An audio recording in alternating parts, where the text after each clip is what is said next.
Hello viewers, आज हम लोग स्टाफ वेलफेयर एग्जाम के पीवाईक्यू सीरीज को डिस्कस कर रहे हैं। ये एग्जाम 2022 में हुआ था and this is very very very important हमारे अपकमिंग एग्जाम के लिए। आपको 60 से 70 मार्क्स के जो कट ऑफ कैटेगरी है वेरियस आरआरबी में, उसको क्वालिफाई करने के लिए बहुत हेल्प करेगा।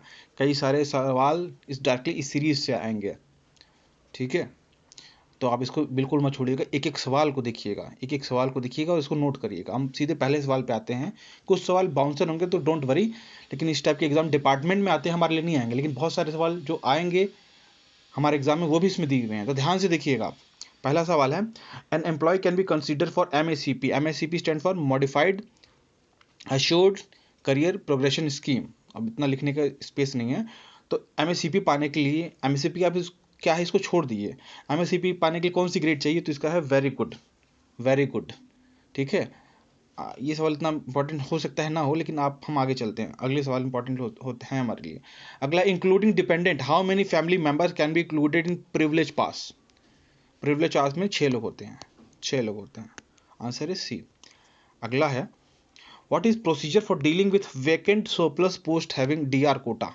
DR कोटा में जो वेकेंट सरप्लस पोस्ट है उसके लिए प्रोसीजर क्या है, उसको हमको सरेंडर करना पड़ता है, ठीक है। चलिए अगले सवाल पे आते हैं हम। Who is competent authority to approve third chance in suitability to ward widow for appointment on compassionate ground. Compassionate ground में जो सूटेबिलिटी है थर्ड में, उसको अप्रूवल कौन देगा, तो बेसिकली ये AGM लेवल का ऑफिसर देगा। आंसर हो गया हमारा डी, AGM लेवल का ऑफिसर ही देगा उसको। AGM देगा या सुपर दे सकता है, लेकिन मिनिमम तो यही है। अगला सवाल है हमारा 5वां नंबर, HRA क्या है। देखिए सीधे HRA पूछा गया है, तो उसका परसेंटेज क्या है, 16% है। 16% आंसर सी, 16% आंसर सी।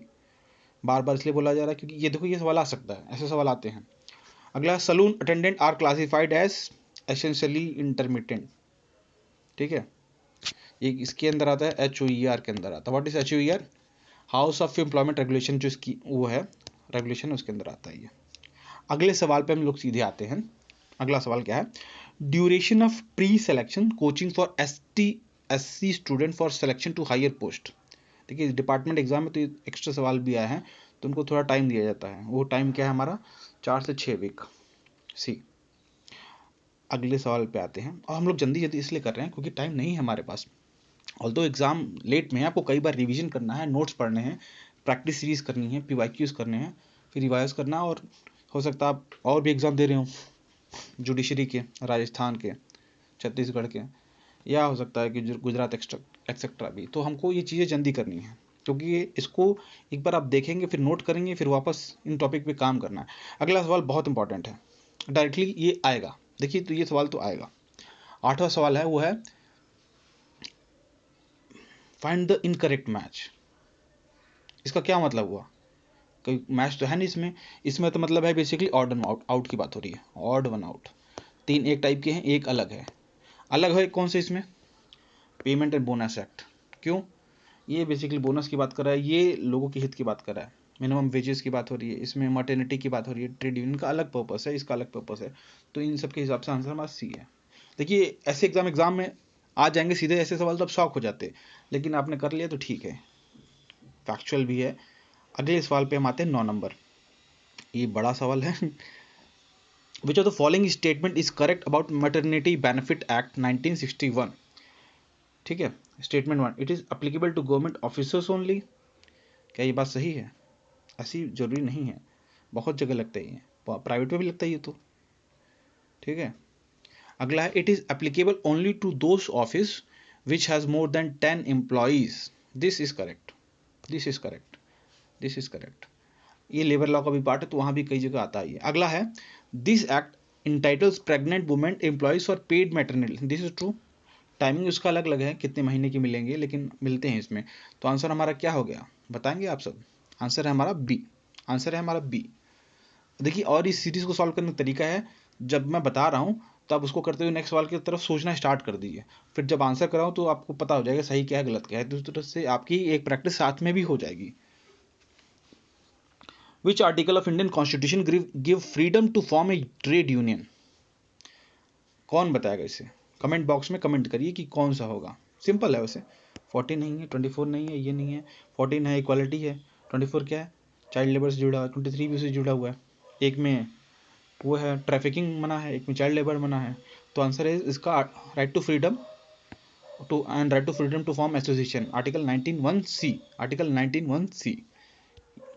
अगला है question number 11, trip allowance is paid to running staff working on, किस ग्राउंड पे, ठीक है, किस ग्रीन पे होगा, रनिंग स्टाफ को है उनको जो ट्रिप अलाउंस है किस ट्रेन में मिलती है, गुड ट्रेन पे, गुड्स ट्रेन पे, हाई स्पीड पे नहीं मिलती, स्पेशल पे नहीं मिलती, इस पे नहीं मिलती, गुड्स ट्रेन पे मिल जाएगी। Hostel subsidy is paid at the rate of, hostel subsidy कितनी चल रही है, देखिए पुराना रेट है 6,750, 6,750। अगला सवाल, which master circular number dealt with the subject of holidays, बताइए। 45 डेज है, ऐसे ऐसे और नंबर नहीं होते, वैसे 7 हो सकता है एक वीक का, लेकिन ऐसे नहीं होते 17 से 47, नहीं तो आप सीधे काट सकते हो। ये तो अपने लॉयर्स हो तो इतना लॉजिक डेवलप कर लिया होगा। ऑल्दो लॉयर्स के अलावा MBA ग्रेजुएट और लेबर डिप्लोमा वाले भी एप्लीकेबल हैं इसके लिए, लेकिन अगर मैं आपको लॉयर कर रहा हूँ मतलब आप लेबर लॉ के लॉयर्स के इक्विवेलेंट हो इस फील्ड में, एटलीस्ट आपके पास वो नॉलेज है लेबर लॉ की, ठीक है। Who has formulated the employee provident fund scheme, medical benefit council, क्या ये सही बात है, नहीं। ESIC, इसका क्या आता था, ESIC चिंता से मुक्ति, ये भी नहीं है। अगला है स्टेट गवर्नमेंट, नहीं, ये है central government, D, central government. Under factory act, important सवाल है, how many employees qualify for provisioning of first aid boxes, 100, क्या है इसका, 100, ठीक है। अगले सवाल पे हम आते हैं, which section of maternity benefit act 1961 provide that no employer shall knowingly employ a woman in any establishment during 6 weeks immediately following the day of her delivery, miscarriage और medical termination of pregnancy। ये बहुत important सवाल है, this एक कई labour law से जुड़े हुए क्वेश्चन हैं, नेट JRF या जो भी ALC के एग्जाम है असिस्टेंट लेवल कमिश्नर के, उसमें आ चुके हैं ये। This is very important question, आप ये कर लो, एक सवाल तो पक्का है ये। सेक्शन 4। अगला सवाल, what is duration of existence is needed as the part of trade union act 1926 before making an application for its registration. सवाल ये है कि कोई भी ट्रेड यूनियन बनाना है तो रजिस्ट्रेशन से पहले कितना टाइम चाहिए कि आप उसका रजिस्ट्रेशन करवा पाओ। एग्जिस्टेंस 6 महीने का होगा तभी जाके आप रजिस्ट्रेशन करा पाओगे। ऐसा है कि नहीं आज आपने डिसाइड कर लिया और एक यूनियन बना लिया, फिर कर आपने तोड़ भी लिया तो एक मिनिमम ड्यूरेशन चाहिए हमें। Risk and hardship allowance granted to track maintenance is rupees, क्या होगा सोचिए इस पे, ये तो देखिए सोच नहीं पाएंगे, इसमें तो फैक्ट है 1700 रुपये, हालांकि ये लेवल 8 पे है, हालांकि ये चेंज होगा आगे चल के, अभी कम है। Person who mediate and promote settlement of industrial dispute is called, ये तो आसान सवाल है, ये तो आप कर सकते हैं ना। इंडस्ट्रियल डेवलप में डिस्प्यूट में कंसीलिएशन ऑफिसर आता है, निगोशिएशन, ये नहीं, ये ऑफिसर भी नहीं होता, कहाँ ऑफिसर होते हैं, लॉयर्स ही काम कर लेते हैं, कंसीलिएशन ऑफिसर। अगला सवाल है 20 number, manager CW in workshop of every factory should send an annual report to inspectorate of factories containing details like numbers of employed, leave with wages, safety officer, ambulance room, canteen, shelter, accident। ये किस form number में, this is very tough question, और आपकी जो normal books होती हैं उसमें नहीं दिया हुआ है, बाकी बड़े बड़े कोर्ट्स में तो दिया है पर इतना टाइम नहीं है आपके पास, तो ये सवाल गलत ही हो जाएगा, पर ये सवाल आते हैं। इसका आंसर 25A, ठीक है। बहुत ही मेहनत करके मैंने इसके आंसर की खोजी है, तो आप इसको पढ़िए और रिवाइज करिए, बहुत हेल्पफुल आपके आने वाले एग्जाम के लिए, ठीक है। अगला सवाल है, employed shares of contribution under ESIC is 4.7%। देखिए फैक्ट्स लॉ में फैक्ट्स तो रटने ही पड़ेंगे, उसके बिना तो काम नहीं चलेगा। ESIC act is important act, इससे सवाल काफ़ी आते हैं। Which of the following purpose does not entitle any employee to take advance from Railway Service Provident Fund? ये जैसे हमारा EPF होता है ना, ऐसे हमारा RSPF भी होता है, RSPF भी होता है, ठीक है। इसका आंसर क्या हो जाएगा? सेल्फ सिकनेस, इसमें तो मिलना चाहिए ना भाई, क्यों नहीं मिलेगा? स्पाउस सिकनेस ये भी होगा। एंसेस्ट्रल हाउस रेनोवेशन, जहाँ पे आप रह रहे हो उसके लिए भी होगा। अब ऐसा थोड़ी कि कार पब्लिक वो आपको नया आईफोन लेना है, टीवी लेना है, उसके लिए होगा। तो ये आंसर नहीं है, ये आंसर नहीं है, और यही हमारा आंसर है। समझे मतलब आप? मतलब इन तीनों केसेस में मिलेगा, इन तीनों केसेस में मिलेगा, तो ये आंसर नहीं है हमारा। इस केस में नहीं मिलेगा तो ये आंसर है हमारा। तो नेगेटिव सवाल पूछा जाता है, हम कंफ्यूज में ये इसको टिक कर देंगे, ठीक है। और मैं भी कई बार आपको कंफ्यूज करूंगा, आपको सोचने मजबूर करूंगा, ताकि आप लोग आराम से एक्टिव होकर पढ़े, ना कि सुनते रहे कान में। अगला है maximum age limit for NPS contribution is. ये भाई इंपॉर्टेंट सवाल है, इंपॉर्टेंट सवाल है, कई एग्जाम में आई है। 75, ठीक है, 75। अगला है the occupier has to submit document on or before of every year to renewal of the licence for factory act. सवाल नंबर 24, किस डेट तक हमको डॉक्यूमेंट सबमिट करना है? 31 दिसंबर तक करना है हमें सबमिट डॉक्यूमेंट, याद रहिएगा, 31 दिसंबर तक करना है हमें। अगला सवाल है night duty shall not normally be perform by the running staff for more than कितने दिन? 8 दिन, नहीं रात, नाइट ड्यूटी की बात हो रही है, ठीक है। जो रनिंग स्टाफ है वो 8 दिन से ज़्यादा नाइट ड्यूटी नहीं देंगे एक स्ट्रेच में, क्योंकि हेल्थ के लिए दिक्कत हो जाएगी ना।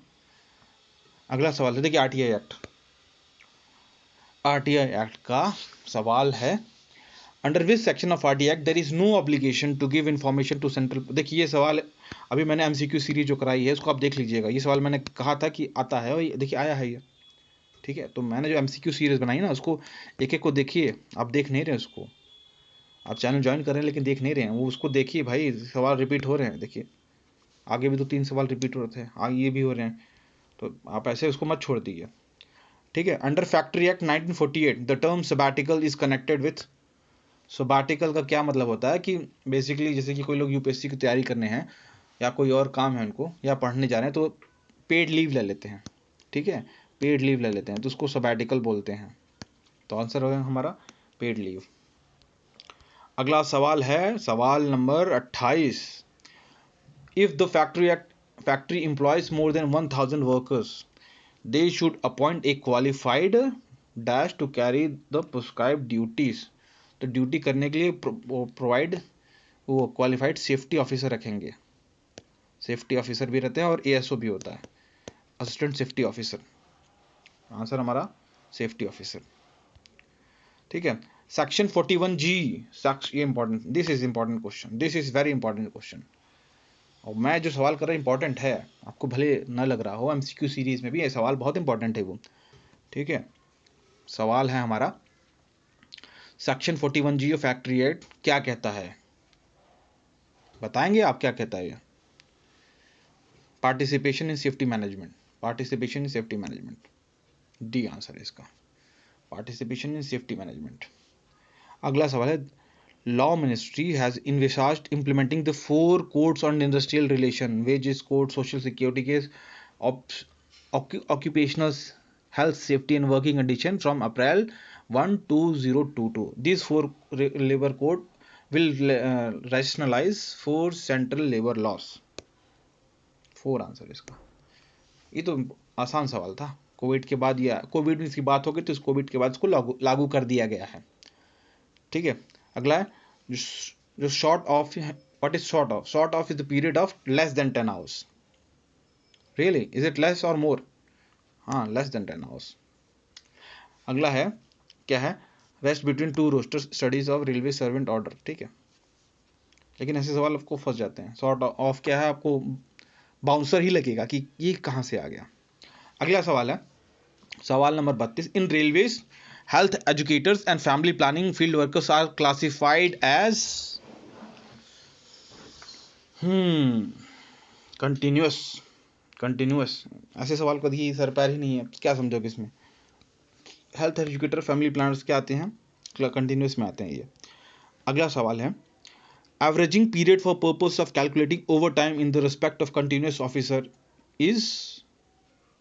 देखिए एक ही सवाल से जुड़ा हुआ 2 सवाल आ गए, एक ही टॉपिक से कंटिन्यूस से जुड़ा हुआ 2 सवाल आ चुके हैं। इसका आंसर है वीकली। वीकली मैंने भी इसका आंसर जब खोजा तब मुझे क्लैरिटी आई कि ऐसे सवाल आते हैं जिसको आप जनरली छोड़ देते हैं। आप समझ रहे हो? अगला है IERC। What is IERC? आप लोग कमेंट बॉक्स में बताइए व्हाट इज IRC। ठीक है, या मैं बताऊं आपको? आप भी तो कुछ टाइप करिए। यह है Indian railway rules and regulation code, पर फिर भी आप टाइप करिए कि किसको किसको पता था ये। As per IRC 551, an adoptive mother on the railways with less than 2 surviving children may be granted leave for how many days? 180 days as child adoption leave. Child adoption leave कितने दिन की मिलती है? बेसिकली सवाल ये है हमारा। 180 days की मिलती है चाइल्ड adoption लीव। अगला सवाल है सवाल number 35। Foreign contribution acceptance and retention of gift and presidential rule 2012 sub rule, ठीक है, shall not accept any gift without the sanction of central government। अगर किस लेवल से ज़्यादा आप नहीं ले सकते, ये FCRA में दिया है। FCRA रूल में क्या दिया है कि आप दूसरी कंट्री में अगर काम कर रहे हैं, मान लीजिए किसी काम से गए हैं, वहाँ पे आपको कोई गिफ्ट मिल रहा है तो उसकी वैल्यू कितने रुपए से ऊपर नहीं होनी चाहिए? 5,000। UPSC में कहिए कि 10,000 भी है नए नियम के हिसाब से, लेकिन जनरली 5,000 है फिलहाल। अगला है सवाल number 36। Base year for consumer price index CPI। क्या है बेस ईयर? सवाल इतना ही है, फिर बाकी तो आप समझ रहे हो कि समझाया गया है। बेस ईयर जो है हमारा इसमें 2016 है। अगला है dearness allowance payable to Indian railway employ who are enhanced from the existing rate of 17% to 28% हुआ है। ये तो ठीक है, सिंपल है। और आप करंट अफेयर्स अगर थोड़ा बहुत न्यूज़ पढ़ रहे हैं तब सिंपल है, वैसे इतनी सिंपल भी नहीं है। Maximum amount that can be reimburse toward purchase of pulse oximeter. देखिए कोविड के टाइम आया था ना, पल्स ऑक्सीमीटर से आप अपना O2 लेवल जांचते थे। ठीक है, इसके लिए कितना पैसा मिलता था आपको? 2,000 रुपये मिलते थे, क्योंकि मैंने भी खरीदा था इसको। ये मेरा 1200 में आ गया था। किस कंपनी का, किसी कंपनी का महंगा था, पर ये 1200 में, 800 में, 1000 में, 1500 में आता था। ठीक है, ये सवाल नहीं आएगा वैसे, ये उस टाइम पे इंपॉर्टेंट अभी नहीं है, पर ये करंट का सवाल है तो करंट के सवाल आ रहे हैं, आपको ये ध्यान रखना पड़ेगा। Minimum family pension for 7 CPC कितना है? ये 9,000 रुपये है। अगला उम्मीद स्कीम क्या है? Unified medical identity card. ठीक है, अगला है how many days maximum TA is available. 90 दिन का टीए ही मिल सकता है आपको साल में, उससे ज़्यादा नहीं। अगला है validity of year ending passes in any year would should be. Year ending pass की वैलिडिटी क्या होनी चाहिए? कमेंट कर सकते हैं आप क्या? 31 दिसंबर। ठीक है, पर ये अब आगे C या A क्या है बताइए? ऐसे सवाल आते हैं 31 ऑफ दैट ईयर है कि या नेक्स्ट ईयर है, उसी साल का है ना, अगले साल का कैसे हो जाएगा? ए आंसर है इसका। अगला है CP ग्राम। देखिए CP ग्राम बहुत इंपॉर्टेंट ऑर्गेनाइजेशन है। अगर आपको कोई ग्रीवियंसेस होती हैं सेंट्रल पब्लिक सेक्टर से रिलेटेड, सेंट्रल गवर्नमेंट के कोई भी ऑफिसर्स हैं, उनके खिलाफ कंप्लेन करनी हो या उन्हें कंप्लेन करनी अपने सीनियर या जूनियर के अगेंस्ट, तो वो कर सकते हैं सीधे। तो इसका आंसर है centralized public grievance redressal and monitoring system, C। What is maximum amount of continuous leave a railway employee can take including all the types of leave? कितने भी टाइप का लीव है उसको आप जोड़ के मैक्सिमम कितने साल का ले सकते हैं? 5 साल। ठीक है, under which rule of RS rules 1968 employee can be remove dismiss from service without conducting inquiry. बिना इंक्वायरी के उसको निकाला जा सकता है। कौन सा रूल है ये? RS है रेलवे, यहाँ रेलवे सर्विस कंडक्ट रूल को बोलते हैं RS। ठीक है, बेसिक है वैसे। RS का मतलब आपको पता होना चाहिए। Rule number 14 is important rule. इसमें आपको इंक्वायरी के बिना निकाल दिया जाएगा। इसमें नेचुरल जस्टिस नहीं लगता, प्रिंसिपल ऑफ नेचुरल जस्टिस का कॉन्सेप्ट इसमें नहीं लगता। ये स्पेशल कंडीशन में ही होता है, हमेशा नहीं होता ये। अगला सवाल है what is RESS? Railway employee self service. ठीक है, अगला सवाल है सवाल नंबर 47, सवाल number 47। HRA allowance is admissible up to 180 days during all kind of leave on full rate. All kind of leave on full rate pay HRA कितने दिन का मिलेगा? 180 दिन का ही मिलेगा। अब काम करे तो आपको पूरा मिल जाएगा। अगला है IREC। What is IREC? Indian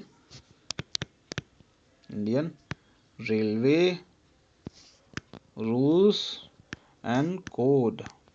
ठीक है, IREC deals with stand benefit fund. कौन सा चैप्टर डील करेगा इसमें? चैप्टर नंबर इसका 18 है, ए, चैप्टर नंबर 18। अगला है national holiday allowance paid to the employee working level 7 of pay matrix. National holiday allowance, ये नेशनल हॉलीडे अलाउंस कितना मिलता है हमें? 830। देखिए सब में 30 दिया है, तो 30 तो हो गई, 830। अभी 830 कैसे डिसाइड होता है, इसकी अलग पैरामीटर्स हैं, बट आंसर है हमारा 830। अगला है सवाल नंबर 50। अगर आप अभी तक आ चुके हैं तो कमेंट करिए कि आपने 50 सवाल तक देख लिया है। ठीक है, क्योंकि हमारा अटेंशन स्पैन कम होता है। चैप्टर क्या है ये? Chapter 70 of IREM volume 2 deals with railway quarters and recovery of rent. Railway quarters and recovery of rent. ठीक है, हम आज 55 क्वेश्चन तक करेंगे, क्योंकि वीडियो बहुत लंबा होगा तो कोई देख नहीं पाता है। An employee who is dismissed or removed from the service is permitted to retain railway quarter for a period of how many months? 6 months। 6 months इसका आंसर है। अगला सवाल है सवाल number 52। In division, the least authority for sanction of CTG is क्या है? Assistant और junior skill level officer. What is zag? Zag क्या होता है? जूनियर, ठीक है, एडमिनिस्ट्रेटिव जनरल, ये सीनियर है। ठीक है, अगला सवाल पे आते हैं हम। सॉरी मुझे दो चीज मिक्स हो गई। लॉ में होता है ना कैग होता है, एजी होता है। ये है जैग है जूनियर एडमिनिस्ट्रेटिव ग्रेड, ये सीनियर एडमिनिस्ट्रेटिव ग्रेड। मेरे अंदर फिर लॉ आने लगा, देखिए ऐसा ना मेरा भी कंसंट्रेशन एक लेवल गिर जाता है तो आपका भी गिर रहा होगा, तो मुझे बनाने में आ जा रहा है तो। ठीक है, अगले सवाल पे आते हैं हम। 2 सवाल और करेंगे, फिर आज के लिए विदा। फिर से अगली बार मिलेंगे। आप जब ये कर लीजिएगा, कमेंट करिएगा, नोट्स बना लीजिए इसको पढ़ के, फिर अब लोग अगली बार फिर मिलते हैं। अगले सवाल पे हम लोग आते हैं, question number 53। Colour scheme of strip इन उम्मीद कार्ड की हमने बात की थी ना। ठीक है, for beneficiary of serving railway officers, railway employ is blue strip at the top and yellow strip at the bottom. सवाल नंबर 54। एज पर RS&DA रूल्स 1968, ठीक है, dismissal is the highest penalty. ना रिमूवल, ना सेंसर, ना ये, dismissal is the highest penalty. अगला है सवाल नंबर 55, आज का लास्ट सवाल है। No recovery shall be made if the pension finally sanction is less than the provisional pension. क्या ये बात सही है? सही बात है। ठीक है, तो आज का वीडियो खत्म हो गया। आप इसको अच्छे से करिएगा। अगले वीडियो हम लोग क्वेश्चन नंबर 56 से 110 करेंगे। देखिए इसमें 110 सवाल आते हैं, तो इसको करेंगे और इसको एक बार रिवाइज करते रहिएगा। फिर जो 2019 में हमारा SWI का ओपन कैटेगरी वाला पेपर, तो उसको भी डिस्कस करेंगे, और भी जो डिपार्टमेंट पेपर होते हैं उसको भी हम लोग कोशिश करेंगे डिस्कस करने की टाइमली मैनर में। बाकी मैं भी अपना पर्सनल कमिटमेंट है मेरी, तो मैं उसको भी पूरा करूँगा, लेकिन इसको कंप्लीट कर देंगे। अगर हम सब मिलके ऐसी मेहनत करेंगे तो एग्ज़ाम बहुत अच्छे से निकलेगा। मैं चाहता हूँ कि मेरे ग्रुप पे और चैनल पे जो है सबका एग्ज़ाम निकल जाए। एक सिंपल एग्ज़ाम है, 1 डे एग्ज़ाम है, इसको क्लियर करेंगे, आप सीधे अफसर बन जाएंगे। ठीक है, लेवल 6 के, और प्रमोशन लेवल इसमें बहुत अच्छा होता है। तो ढंग से मेहनत करिए और क्लियर करिए। आज के लिए इतना ही, धन्यवाद, जय हिंद।